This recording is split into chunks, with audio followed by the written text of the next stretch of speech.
The samurai were a distinct warrior class who served the aristocracy through military service. The term samurai first appeared in documents from the Heian period, 794 to 185. Prior to that, these warriors were known as mono no fu or bushi. The word mono no fu translates to men of things, with mono meaning things and fu meaning man, in this context referring to weapons. Meanwhile, bushi directly means man of arms. In a Heian-era document listing various professions, bushi appear alongside scholars, doctors, musicians, dancers, and other specialists, highlighting their role as a professional class. As many studies have shown, samurai were never simply landowners or armed peasants. They were full-time warriors from the outset. They served as highly paid retainers of the daimyo, or feudal lords, and enjoyed elevated status and privileges, such as the right to wear two swords. The samurai lived by bushido, a strict ethical code that governed nearly every aspect of their lives. This code emphasized unwavering loyalty and obedience to one's lord, and demanded courage in the face of danger, even to the point of death. One of the most famous expressions of bushido comes from the Hagakure, an 18th century text on samurai ethics. The way of the samurai is death.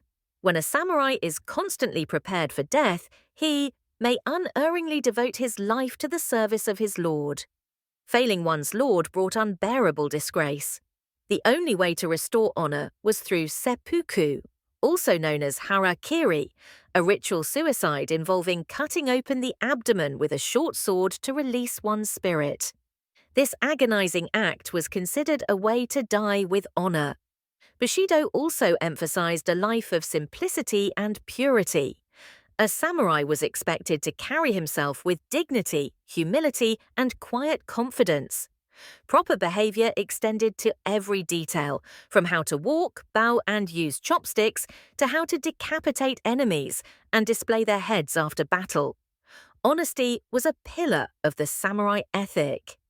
As warlord Hojo Soun wrote in the 15th century, "Never say a single word of falsehood or even half of it." Soun also believed that samurai should be well-rounded.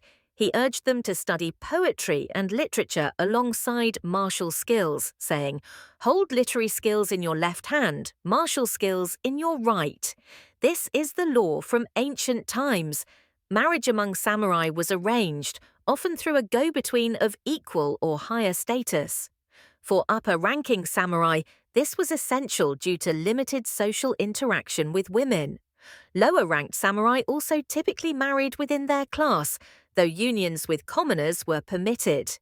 In such marriages, the bride brought a dowry to help establish the new household. While samurai could take concubines, their backgrounds were carefully vetted. In many cases, these relationships were treated similarly to formal marriages. Contrary to romanticized stories, abducting a concubine would have been considered dishonorable and possibly criminal. By the Tokugawa era, 1603 to 1868, Japan had entered a long period of peace. With no wars to fight, many samurai transitioned into administrative and bureaucratic roles. Over time, they began to drift away from their martial origins.